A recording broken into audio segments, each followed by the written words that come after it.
介紹個朋友嚟睇洗牙嘅，我自己本身就初掹咗隻牙，同埋做咗一個洗牙治療。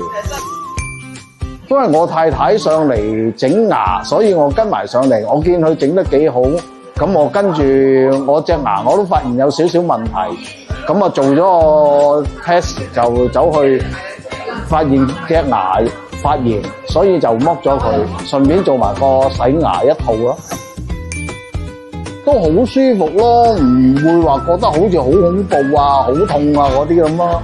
即係有好多人睇牙就會覺得好痛啊、好恐怖啊，成日驚咗怕嚟洗牙。咁我覺得有問題嘅就要去做咯。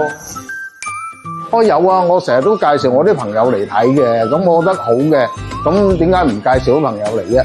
我覺得牙好緊要咯，到你甩晒嘅時候，你想要都要唔翻噶啦。又唔好話太過分啦，95應該得嘅。